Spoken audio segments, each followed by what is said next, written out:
ഏത് അടിയന്തര സാഹചര്യവും നേരിടാൻ സർവ്വസജ്ജമായി ഇന്ത്യ. സ്ഥിതിഗതി വിലയിരുത്താൻ ആഭ്യന്തരമന്ത്രി രാജ്നാഥ് സിംഗ് ഉന്നതതല യോഗം വിളിച്ചു.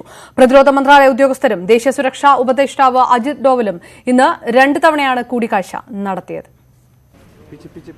ഡൽഹിയിൽ ഇന്ന് തിരക്കിട്ട ഉന്നതതല കൂടിക്കാഴ്ചകളുടെ ദിവസമായിരുന്നു.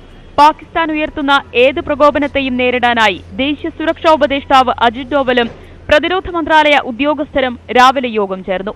പാക് വിമാനങ്ങൾ അതിർത്തി ലംഘിച്ചതായി സ്ഥിരീകരിച്ചതോടെ അജിത് ഡോവൽ വീണ്ടും പ്രതിരോധ മന്ത്രാലയത്തിലെത്തുകയായിരുന്നു. സൈനിക മേധാവികളും പ്രതിരോധ മന്ത്രാലയ ഉദ്യോഗസ്ഥരുമായി കൂടിക്കാഴ്ച. ഏത് അടിയന്തര സാഹചര്യവും നേരിടാൻ പ്രതിരോധ മന്ത്രാലയം അതീവ ജാഗ്രതാ നിർദ്ദേശം നൽകി. ആഭ്യന്തര സാഹചര്യങ്ങൾ നേരിടാൻ രാജ്നാഥ് സിംഗ് ഉന്നതതല യോഗം വിളിച്ചു. കൊൽക്കത്തയിൽ നിന്ന് സ്ഫോടക വസ്തുക്കളുമായി 2 പേർ പിടിയിലായ സാഹചര്യത്തിൽ രാജ്യമെങ്ങും കനത്ത ജാഗ്രതാ നിർദ്ദേശവും നൽകിയിട്ടുണ്ട്. News desk, news 18. ബിൻ ലാദനെതിരെ അമേരിക്ക നടത്തിയതുപോലുള്ള ആക്രമണം നടത്താൻ ഇന്ത്യക്ക് അറിയാമെന്ന് കേന്ദ്രമന്ത്രി അരുൺ ജെയ്റ്റ്ലി. ജെയ്ഷെ മുഹമ്മദിനെ തുടച്ചു നീക്കാൻ ഇന്ത്യക്ക് അനായാസം കഴിയും. തീവ്രവാദം ഇന്ത്യ വെച്ചുപൊറുപ്പിക്കില്ലെന്നും അരുൺ ജെയ്റ്റ്ലി ഡൽഹിയിൽ പറഞ്ഞു. यूनाइटेड स्टेट्स की नेवल सील एबटाबाद से ओसामा बिन लादेन को ले गई, तो क्या हम नहीं कर सकते?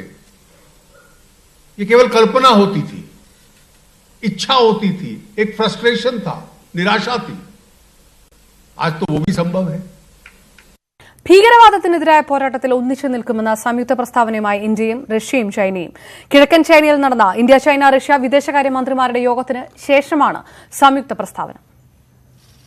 ഒരു രീതിയിലുള്ള ഭീകരവാദത്തെയും പ്രോത്സാഹിപ്പിക്കില്ലെന്ന് വ്യക്തമാക്കുന്ന സംയുക്ത പ്രസ്താവന ഇന്ത്യ, ചൈന, റഷ്യ വിദേശകാര്യമന്ത്രിമാരുടെ യോഗത്തിന് ശേഷമാണ് പുറത്തിറക്കിയത്. ഭീകര സംഘടനകളെ പരോക്ഷമായി പിന്തുണയ്ക്കുന്നതിന് എതിരായ മുന്നറിയിപ്പും പ്രസ്താവനയിലുണ്ട്. പാകിസ്ഥാനെ ആക്രമിച്ചിട്ടില്ലെന്നും തീവ്രവാദികളെ പ്രതിരോധിക്കുവാനുള്ള നടപടി മാത്രമാണ് ഇന്ത്യ സ്വീകരിച്ചതെന്നും സുഷമ സ്വരാജ് യോഗത്തിൽ വിശദീകരിച്ചു. പാകിസ്ഥാൻ ഭീകര സംഘടനകൾക്ക് നൽകുന്ന പിന്തുണയും ഇന്ത്യ വിശദീകരിച്ചു. This was not a military operation. No military installations were targeted. The limited objective of the preemptive strike was to act decisively against the terrorist infrastructure of Jaish-e-Mohammed in order to preempt another terror attack in India. ഭീകരപ്രവർത്തനത്തിനെതിരെ കർശന നടപടി സ്വീകരിക്കണമെന്ന് പാകിസ്ഥാനോട് America ആവശ്യപ്പെട്ടു. American വിദേശകാര്യ secretary Mike പോപ്പിയോ Pakistan വിദേശകാര്യമന്ത്രിയെ ഫോണിൽ വിളിച്ചാണ് മുന്നറിയിപ്പ് നൽകിയത്. ഇന്ത്യയും ചൈനയും സൈനിക നടപടികളിലേക്ക് കടക്കാതെ സംയമനം പാലിക്കണമെന്നും ചൈനയും അമേരിക്കയും ആവർത്തിച്ച് ആവശ്യപ്പെട്ടു. News desk, news 18. ഭീകരതയെക്കുറിച്ച് ഇരു രാജ്യങ്ങളും ഗൌരവമായ ചർച്ച നടത്തണമെന്ന് പാകിസ്ഥാൻ പ്രധാനമന്ത്രി ഇമ്രാൻഖാൻ. പുൽവാമ വിഷയത്തിൽ ഇന്ത്യയുടെ ഏത് അന്വേഷണത്തിനും പാകിസ്ഥാൻ പിന്തുണ നൽകും. ചരിത്രത്തിൽ ഒരിടത്തും യുദ്ധം നല്ല രീതിയിൽ അവസാനിച്ചിട്ടില്ലെന്നും ഇമ്രാൻഖാൻ പറഞ്ഞു. അതിർത്തി കടന്നുള്ള പാക് വ്യോമസേനയുടെ ആക്രമണ ശ്രമം ഇന്ത്യ പരാജയപ്പെടുത്തിയതിന് പിന്നാലെ നടത്തിയ വാർത്താസമ്മേളനത്തിലാണ് ഇമ്രാൻഖാൻ ഇക്കാര്യങ്ങൾ പറഞ്ഞത്. വെള്ളിയാഴ്ച അബുദാബിയിൽ നടക്കുന്ന ഇസ്ലാമിക രാജ്യങ്ങളുടെ ആഗോള കൂട്ടായ്മയിൽ നിന്ന് പാകിസ്ഥാൻ പിന്മാറി. ഇന്ത്യൻ വിദേശകാര്യമന്ത്രി സുഷമ സ്വരാജ് പങ്കെടുക്കുന്ന സാഹചര്യത്തിലാണ് പിന്മാറ്റം. പാകിസ്ഥാനിലെ അണ്വായുധ സമിതിയുടെ നിയന്ത്രണമുള്ള നാഷണൽ കമാൻഡ് അതോറിറ്റി യോഗം ചേരും. ഓർഗനൈസേഷൻ ഓഫ് ഇസ്ലാമിക് കോഓപ്പറേഷൻ സമ്മേളനത്തിൽ അതിഥി രാജ്യമായി ഇന്ത്യയെ ക്ഷണിച്ചതിൽ പ്രതിഷേധിച്ചാണ് പാകിസ്ഥാന്റെ പിന്മാറ്റം. പാക് വിദേശകാര്യമന്ത്രി ഷാ മുഹമ്മദ് ഖുറേഷിയാണ് ഇക്കാര്യം വ്യക്തമാക്കിയത്. ആദ്യമായാണ് ഇന്ത്യയെ സമ്മേളനത്തിലേക്ക് ക്ഷണിച്ചത്. ഇന്ത്യയെ ക്ഷണിച്ച നടപടി റദ്ദാക്കണമെന്ന് പാകിസ്ഥാൻ UAE-യോട് ആവശ്യപ്പെട്ടു.